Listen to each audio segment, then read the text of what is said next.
Andito po ba si Miss Joey Cruz? Miss Joey Cruz, andito po ba? Yes, Mr. Chair.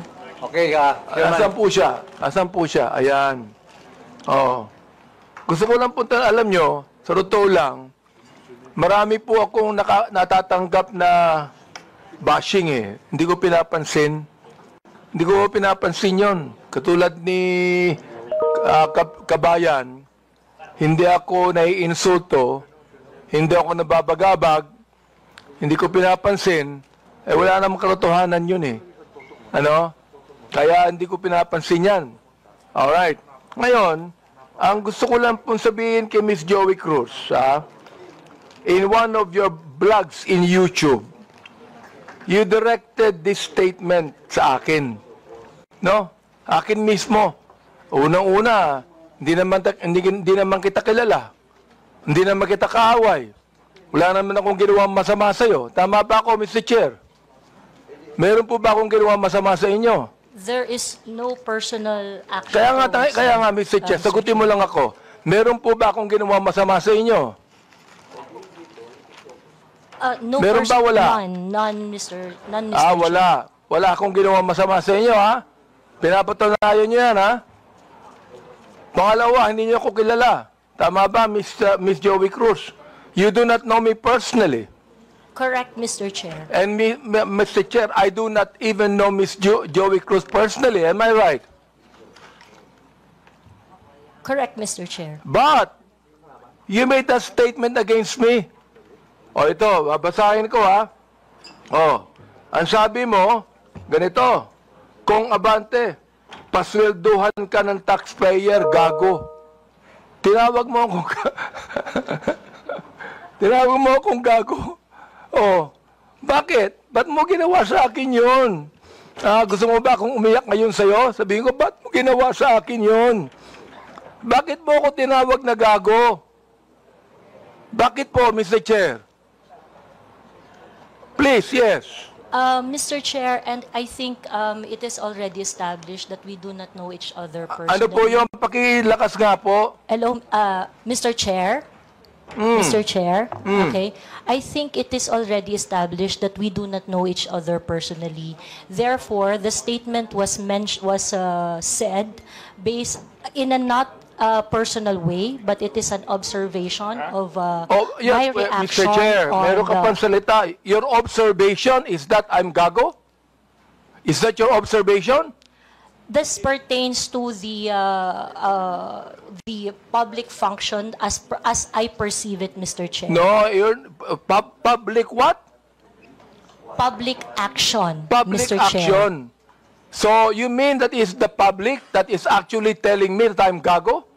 No, Or Mr. is it Chair, you? the statement Let me came ask from you, me. Mr. Chair, is it you? Yes, Mr. Chair. So you were the one that said that, right? Correct, Mr. Chair. Ayun. Pero hindi mo ko kilala. Wala akong ginawa masama sa'yo. Yes, Mr. Chair. It What is your already right to established. tell me that I'm gago? Because I am a citizen of What the is Philippines. your right to tell me I'm gago? That is part of my freedom of speech, Mr. Oh, Chair. is that right? Yes, Mr. Chair. So your freedom of speech is to tell a person that he is gago? Freedom of speech ba yan? My freedom of speech, part of my freedom Ang of galing speech is mo. to react Ang on the galing mo. action of Ito a public pa, official. sinabi mo ha, in another post, ito sirahin mo. Pero alam mo, kaya tayo nagmi-meeting dito, para mini-mention ko ito, no? Pero sa totoo lang, hindi ko pinansin yan, matagal na yan eh. Di ba? Hindi ko pinansin yan. Ito ha, ang sabi mo, you know, Kong Benny Abante, I can find all of this. Isasampal ko ito sa pagmumukha mo.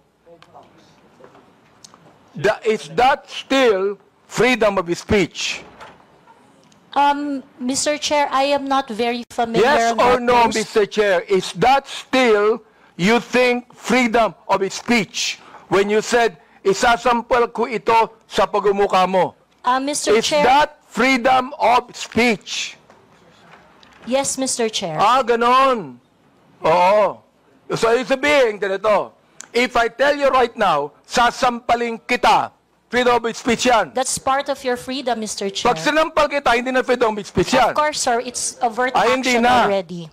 Yes, Hindi sir. na, no? Yes, sir. Oo, ang galing. Mahusay ito. Oo, magaling ka.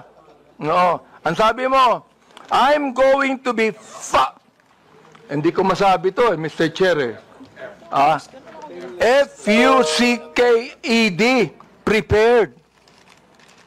Binanggit mo yon.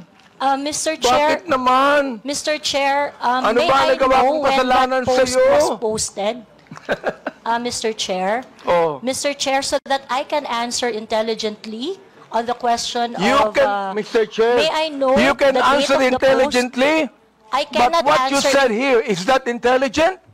Let me ask you, Mr. Chair. Nung sinabi mo, you know, Company Abante, I can find all of this, isasampal ko ito sa pagmumukha mo. Is that intelligent? Mr. Chair, I cannot intelligently answer if I do not know when the post was posted. You don't know, Mr. Yes, Chair? Mr. Chair, I think in a day I post maybe 50, Well, you know, 50 posts in a day. I would like to understand, It Mr. means, Chair. Mr. Chair, that you can post something today and you forget that tomorrow. Am I right? That is correct, Mr. Chair. That's very likely. So, pakiklaro nga, Mr. Chair. Ano yung isasampal mo sa pagmumukha ko? That is why, Mr. Chair, for me to intelligently answer your question, I need to know when it was posted. Well, we are going to get the date when this was said. Thank you, Mr. You would Chair. be able to know. Thank you. Kaya, pinapakonfirm ko lang yung statement na yan eh. Oh, ibig sabihin, do you believe, hindi ko na sabihin ang freedom of speech. Do you believe that this falls under protected speech? I'm so sorry, Mr. Chair. May you please repeat Do the you question? believe that this falls under protected speech? Mr. Chair, like I said earlier, I would like to know first the context of the post. But rest assured, Mr. Chair, that when I post in my platform, I make sure that it is a reaction on the news or public action. As a political observer, I always practice... Ms. Cruz, is this a political statement? You were saying a political observer. Is this a political statement? Do you believe that using profanities, insults, and malicious accusations online represent fair and respectful, intelligent discourse? Except as part of your statement, Mr. Chair, the malicious imputation you said, except that, the rest that you said, yes, it is part of the healthy public discourse. It is part of what, Mr. Chair? Healthy public discourse. O therefore, pag binanggit natin using profanities, insults, and malicious accusations, that is, anong tawag mo doon? Part of the healthy discourse, Mr. Chair. Healthy discourse. Healthy discourse ba yun? Yung Yes, Mr. profanities, Chair. Yes, Mr. insults, and malicious statements, healthy discourse sa'yo yun. Chair.